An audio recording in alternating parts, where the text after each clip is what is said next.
to break down all the other big hoaxes coming up in the next hour. You know, we told you back in 2002, we'd gotten all the details then, that it was the most weaponized U.S.-grade anthrax ever seen. Now, 8 years later, the Wall Street Journal, Washington Times, reporting it was the most super weaponized U.S. and that Fort Detrick couldn't even do it, but that it is U.S. designed. Now, they claim that a couple different people made this in a bucket in their basement. Ladies and gentlemen, anthrax made in the basement very rarely will even get somebody sick. You know, the trick is actually getting them infected, getting it into their lungs. This stuff was super miniaturized. I mean, the list goes on and on. That's coming up. I also want to get into Oliver Stone's suggest Hitler is easy scapegoat. What is that deal with? Well, he's got a new 10-part documentary, The Secret History of the U.S., coming out, where they actually do get into how big banks financed the Nazis to a great extent, but he's not telling you that they also financed the communists. The truth is big banks end up financing everybody. It really seems if there's a boogeyman in the center of the universe, it's these institutions. They're just designed for fraud. So that's coming up in the next hour. Was a potential false flag attack to be blamed on Muslims foiled? Got a report there. Also in England, they're saying airline passengers have no right to refuse naked body scanners. So we're going to be covering that. Schwarzenegger says send inmates to Mexico. Pretty soon they'll just send us to Devil's Island like the French did. But that is all coming up in your phone calls in the next hour. Going back to James Delingpole, who's a writer for the Times of London, Sunday Times of London, the Daily Telegraph, the Spectator, and best-selling author, of course, of Obamaland. I have seen your future, and it doesn't work. So, and he wrote that right when Obama got into office. He's certainly been proven right. It's like we've been proven right with the Obama deception and Fall of the Republic. Get those DVDs and keep educating folks, because we are starting to route these people at Infowars.com. Okay, James, getting back now. I've been asking a lot of questions, but I want to get into you're a wellspring of knowledge on these issues. How you see them counterattacking, how they're trying to buttress themselves by giving each other awards. Prince Charles going and visiting the main nest of criminals. Yeah. What happened with ClimateGate, the new investigations. In hindsight, what ClimateGate blowing up the Copenhagen fraud did to the move for the EU-wide global dictatorship. James Delingpole, break it down.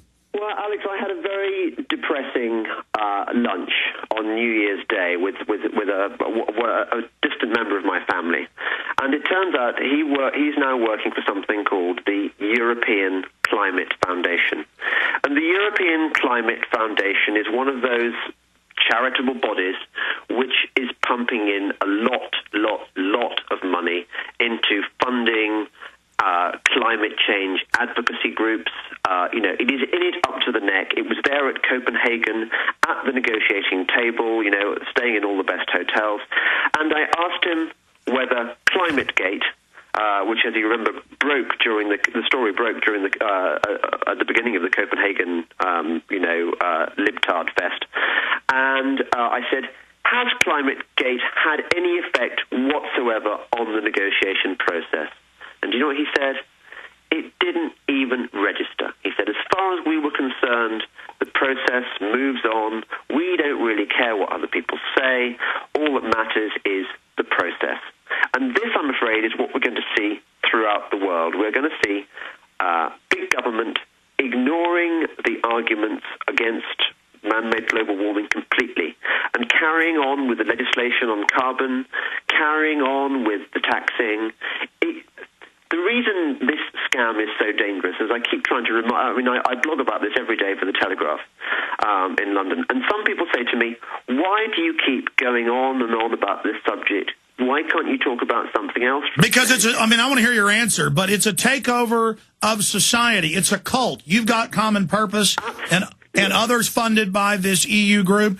Here locally in Austin, they reported last year that a CIA attached Special Forces colonel is running for the city, the Green Movement. They're taking property. They're implementing. Schwarzenegger is getting the governors and mayors together. And so I think what you're saying here is this is literally a collectivist cult of robbers, and they're brainwashing our kids. They're not going to stop.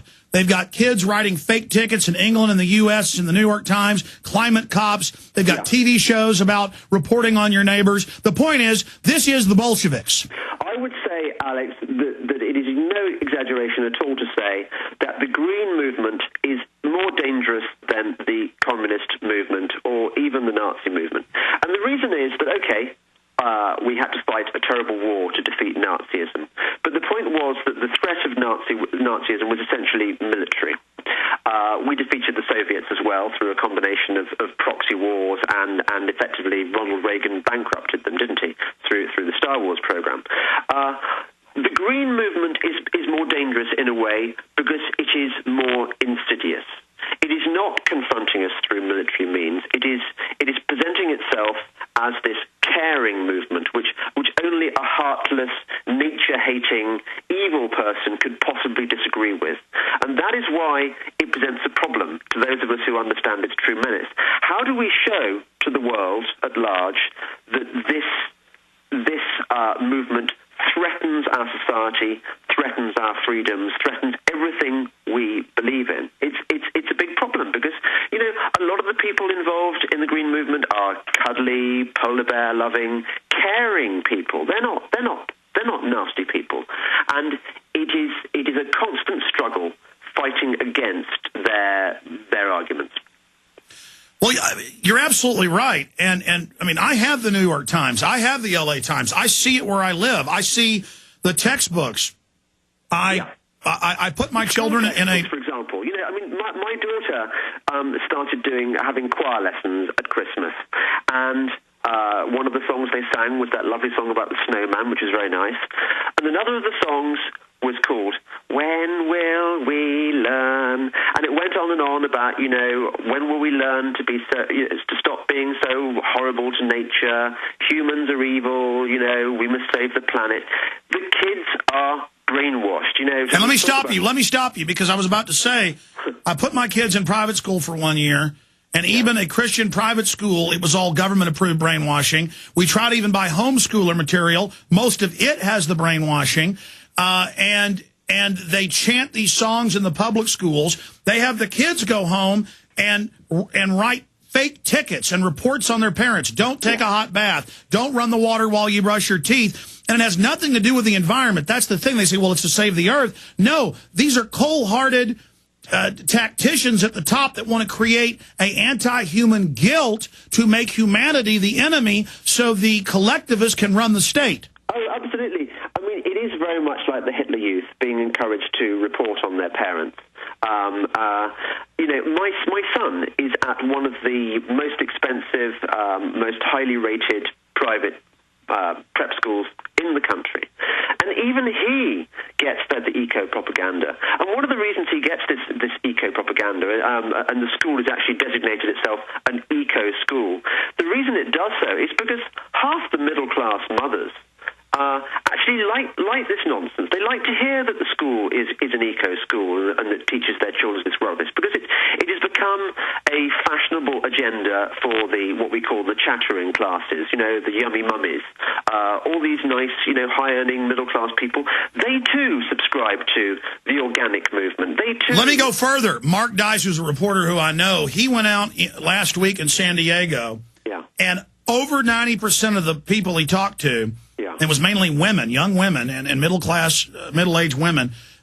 They all, the women except for one old lady, said ban free speech. He had a fake petition saying ban free speech, arrest anybody that disagrees with Obama. It's time to shut these people up. And they would sign it, put their name, their info.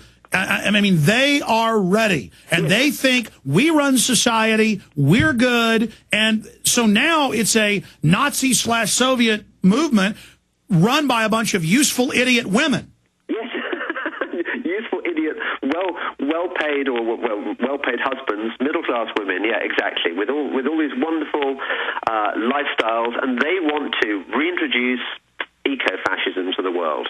It is very, very Well, I didn't mean to interrupt you about your kids. It's just that we're all having this experience of living in a more and more Orwellian system where our children are denouncing us and literally right out of 1984, and we see it.